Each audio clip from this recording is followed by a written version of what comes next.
Pedagogia Espírita, de José Herculano Pires.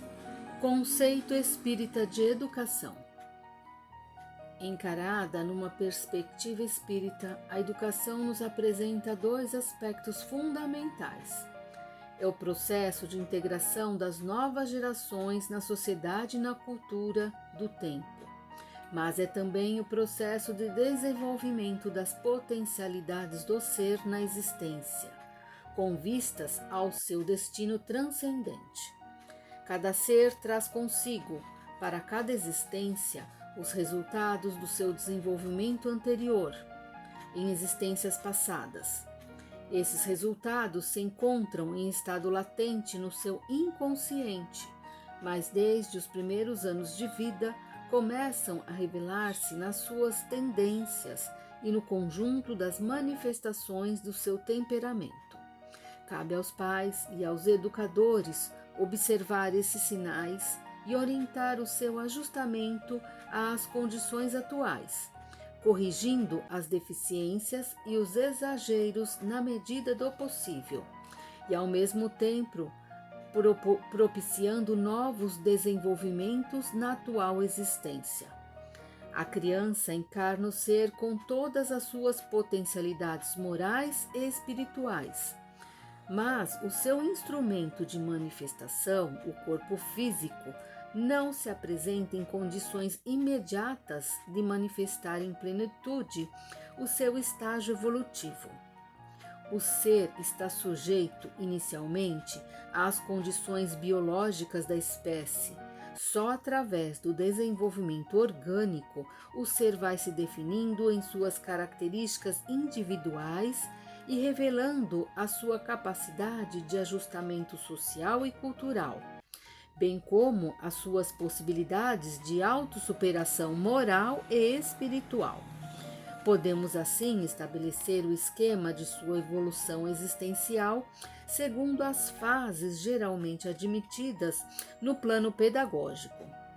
O ser biológico se completa no ser social, este no ser moral e este no ser espiritual. Compete à educação auxiliá-lo nesse desenvolvimento progressivo e orientá-lo para novas conquistas em futuras existências. A educação espírita não pode restringir-se aos fins imediatos do processo educacional, que caracterizam as formas pragmáticas de educação do passado e do presente.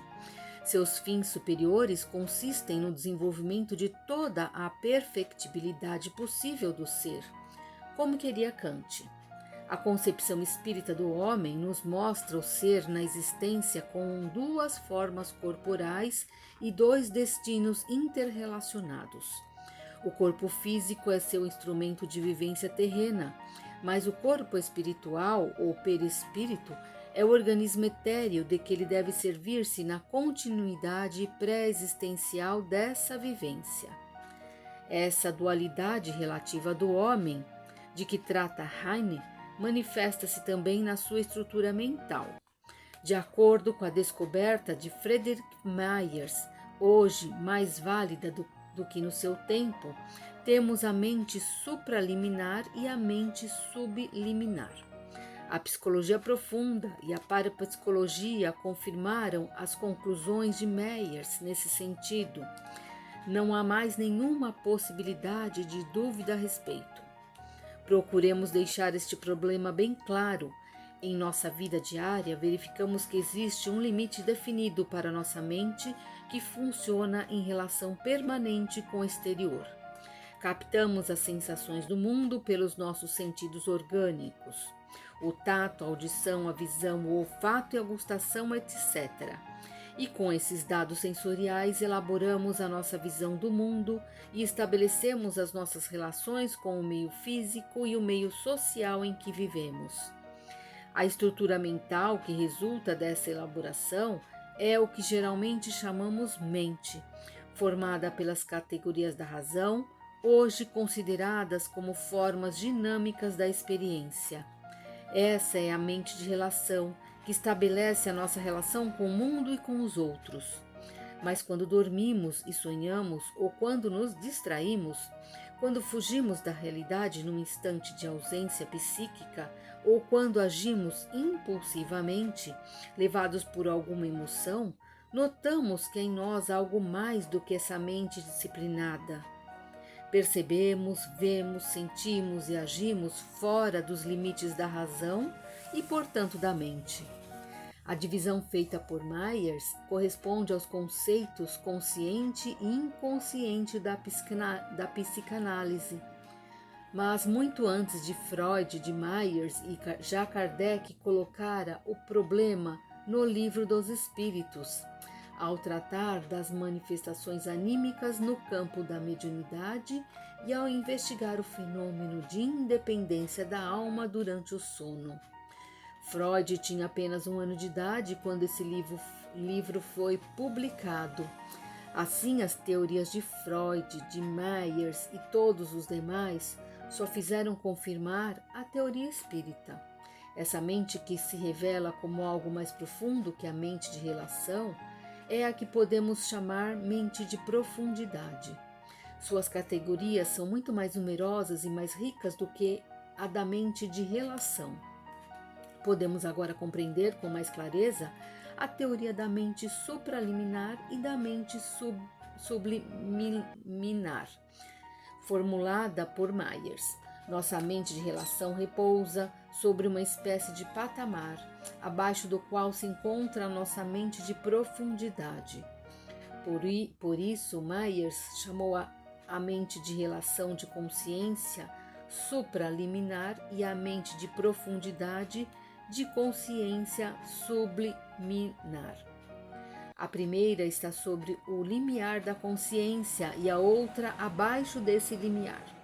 Quando sentimos um impulso inconsciente ou temos um pressentimento, houve uma invasão, segundo Myers, da mente de relação pelas correntes psíquicas do pensamento e emoção da mente de profundidade. Há uma relação constante entre as duas formas mentais. Essa relação aumenta na proporção em que se desenvolve o ser, em que a sua evolução dá maior flexibilidade à sua estrutura mental. É isso que hoje permite a investigação científica da reencarnação. Dessa maneira, a educação espírita não pode limitar-se à mente de relação, pois que ela só representa um momento do ser. Dewey mostrou que a educação existe em função da morte. Se não morrêssemos, não precisaríamos desse processo, de vez que a cultura não sofreria solução de continuidade. Mas a morte substitui umas gerações por outras, e a cada nova geração é herdeira da cultura elaborada pela anterior. Recebe essa herança através da educação e a reelabora segundo suas novas disposições, sua nova maneira de encarar o mundo. Se Dewey tivesse a visão espírita de René Hubert, acrescentaria que a educação existe em função da reencarnação. Vemos, graças à reencarnação, que o desenvolvimento do ser não é contínuo, mas descontínuo. Em cada existência terrena, o ser desenvolve certas potencialidades, mas a lei de inércia o retém numa posição determinada pelos limites da própria cultura em que se desenvolveu. Com a morte corporal, ele volta ao mundo espiritual e tem uma nova existência nesse mundo. A morte rompe o seu condicionamento terreno e ele não pode. A morte rompe o seu condicionamento terreno e ele pode então verificar que os limites a que chegara eram apenas temporais. Fora do corpo e do espaço físico, suas percepções se ampliam e o ser compreende que a sua perfectibilidade, a sua capacidade de atingir a perfeição, não tem limites, ou pelo menos os limites terrenos. Voltando à nova encarnação, o ser pode reencetar com mais eficiência o desenvolvimento da sua perfectibilidade.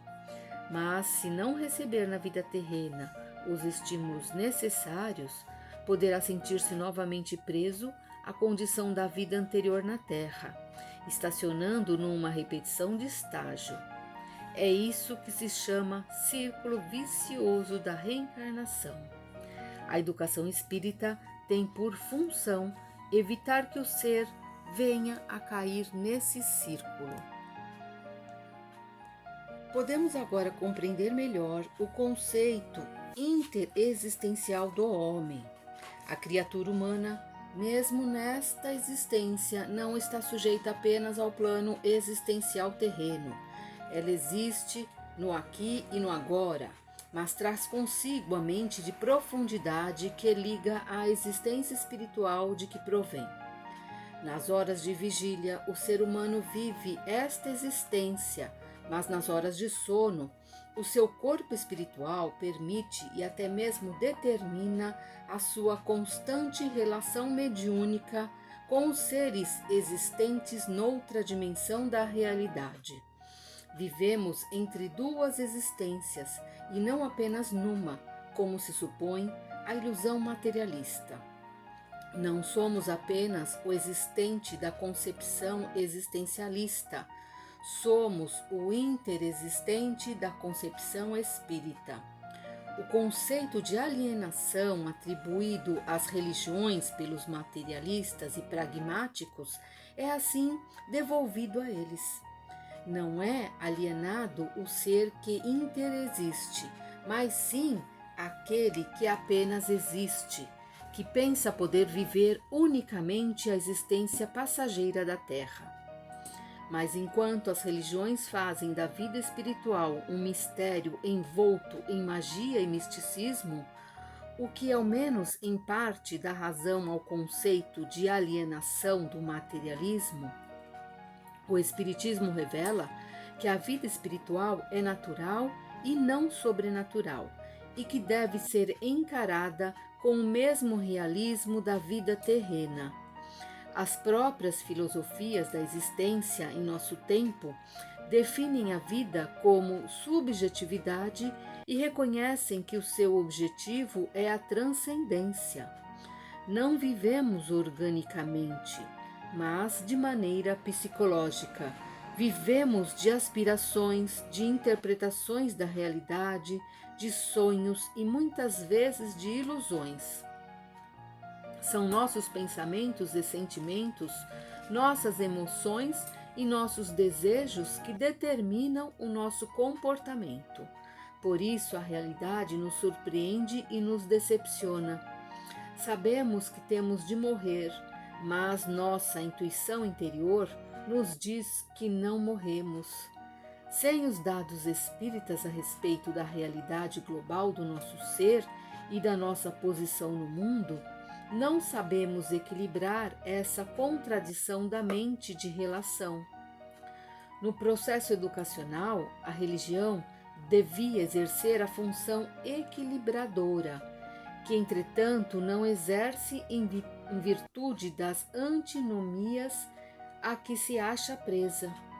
Sua posição contrária à da ciência estabelece os conflitos da educação leiga com a educação religiosa. A educação espírita, fundada na ciência espírita, elimina esses conflitos e nos leva ao campo da educação integral. Fala-se hoje em educação permanente. A educação espírita não é só permanente, contínua, mas sobretudo integral. A dualidade expressa nos conceitos de objetivo e subjetivo não é conflitiva, mas complementar. Cada um desses conceitos nos dá uma face da realidade total. É o que já vimos na própria constituição do homem, dos seus corpos e de sua estrutura mental. George Kirchensteiner coloca esse problema no campo da cultura e nos mostra o seguinte: toda cultura se divide em dois planos, o objetivo e o subjetivo. A cultura objetiva se concretiza nos planos das obras e das realizações materiais, constituindo, por assim dizer, o corpo físico das civilizações. A cultura subjetiva se constitui das ideias, dos princípios, das aspirações de cada civilização. É a sua, digo, é a sua alma, o seu espírito nela encarnado. Ernest Cartier nos mostra que essa alma impregna a cultura objetiva de maneira que das obras materiais de uma cultura morta podemos fazer ressuscitar o seu espírito, como aconteceu, por exemplo, na ressurreição da cultura greco-romana durante o Renascimento. Uma educação que não leve em consideração essas realidades históricas e culturais está condenada a esgotar o seu conteúdo e morrer. A educação não age apenas no plano individual, mas também no plano coletivo. A soma dos processos educacionais de cada civilização resulta sempre numa síntese que tende a aplicar-se cada vez mais intensamente a toda a humanidade. A educação cristã revelou essa tendência à universalização, mas seus esforços foram barrados pela oposição do formalismo religioso das igrejas cristãs ao desenvolvimento científico.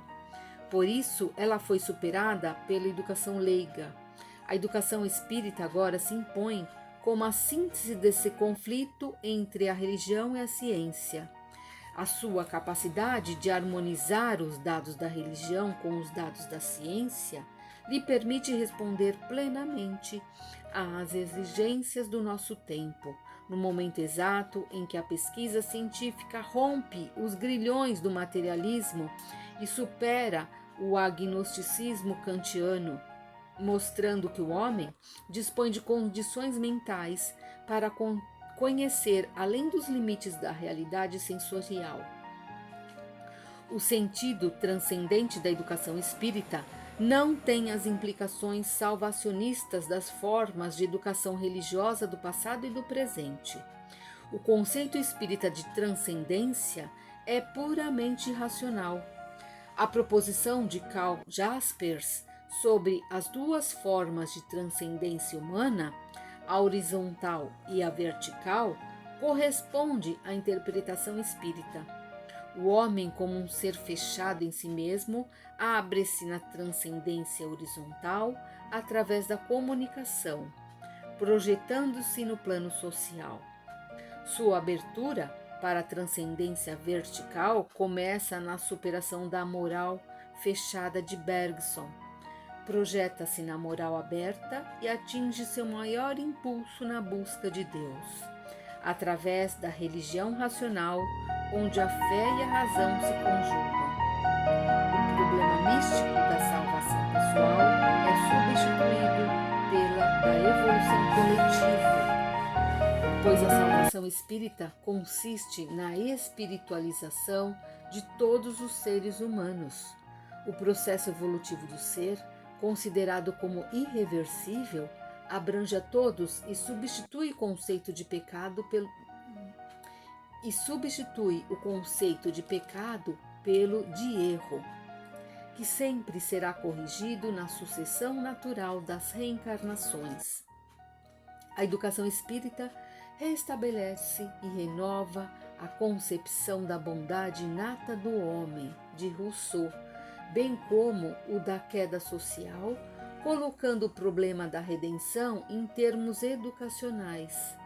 É pela educação, sustenta Kardec, que podemos reformar o homem e o mundo. A religião é encarada como uma forma especial de educação, aplicada em todos os tempos, no sentido de arrancar o homem da animalidade e conduzi-lo à humanização, pelo desenvolvimento progressivo de sua perfectibilidade possível, levando-o à espiritualidade. Essa posição espírita é hoje endossada pela tese de Hubert, segundo o qual o fim principal da educação é implantar na Terra uma república dos espíritos, alicerçada na solidariedade de consciências. O conceito de Deus não é antropomórfico, mas cósmico. Deus é o absoluto e só o podemos compreender na forma suposta de uma inteligência suprema que criou, sustenta e dirige o universo, sendo ao mesmo tempo imanente pela manifestação de sua inteligência em todas as coisas e transcendente pela superação do mundo relativo em que evoluem as coisas e os seres. A reencarnação é uma lei natural e universal, um aspecto da lei geral da planigenesia, pois tudo se renova constantemente em todo o universo, no processo de geração e corrupção já antevisto por Aristóteles. Ensino, processo de informação e instrução, e educação, processo de formação moral e espiritual, constituem as coordenadas da doutrina espírita e balizam a prática doutrinária em todos os seus aspectos. Bastaria isso para nos mostrar que o Espiritismo ocupa, no próprio campo do conhecimento, uma posição de síntese. Seus aspectos fundamentais de ciência, filosofia e religião se encontram e se fundem no delta da pedagogia, para o qual confluem todas as águas da cultura. Examinemos melhor esta questão. No campo do conhecimento, a ciência nasce da prática, do fazer do homem no mundo. A filosofia brota da razão, do pensar do homem sobre o mundo. A religião surge da afetividade, do sentir do homem no seu viver no mundo. Essas três províncias do conhecimento formam a unidade do conhecer e por isso não podem estar em conflito, pois as suas antinomias quebram a unidade do espírito, confundem a cultura e tornam conflitiva a civilização. Consequência inevitável é o conflito no campo educacional. A unidade conceptual e estrutural do espiritismo devolve a unidade do conhecer ao homem e restabelece a harmonia no campo da educação. Essa era a missão do cristianismo, mas o próprio Cristo nos advertiu que ela só poderia ser realizada no tempo, na proporção em que a evolução espiritual do homem o levasse às condições necessárias. Daí a sua promessa de nos enviar o Espírito da Verdade, que nos conduziria toda a verdade, permitindo-nos a compreensão total de seu ensino. A expressão Espírito da Verdade é simbólica. Representa no Evangelho aquilo que John Murphy, em sua obra Orígenes de Histoire de las Religions, chama de espírito de civilização. Kardec, no primeiro capítulo de A Gênese, explica o porquê de o Espiritismo só haver surgido em meados do século passado, quando o desenvolvimento científico e filosófico, a revelia da estagnação teológica, permitiu ao homem encarar os fenômenos espíritas como fatos naturais, suscetíveis de análise e explicação racional. Cabe ao Espiritismo completar a missão do cristianismo. Cabe à educação espírita devolver ao espírito a sua unidade. A ciência, empolgada por sua capacidade de investigação e produção, pela descoberta da técnica, julgou-se capaz dessa tarefa. Antes dela, o catolicismo criou a unidade religiosa da Idade Média, que jamais se tornou completa e custou o preço elevadíssimo do fanatismo e da crueldade. Auguste Comte supôs que a aparente unidade medieval podia ser restabelecida através da ciência, após o Renascimento, e atirou-se à aventura do positivismo. Sua intuição filosófica, nascida daquele instinto espiritual a que se referiu Kardec, e que está vigilante em nosso inconsciente, levou-o, afinal, à compreensão da necessidade de uma religião racional e a fundar a religião da humanidade, que seria a herdeira do catolicismo no mundo moderno.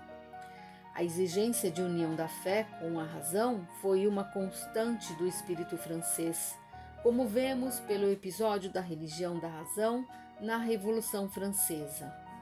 Mas essa exigência só poderia ser atendida mais tarde, através de Kardec, com a religião espírita. Vemos assim que as conotações históricas e culturais justificam plenamente o desenvolvimento natural da educação espírita em nossos dias. Essa educação, por sua vez, exige a elaboração das formas orientadoras da pedagogia espírita.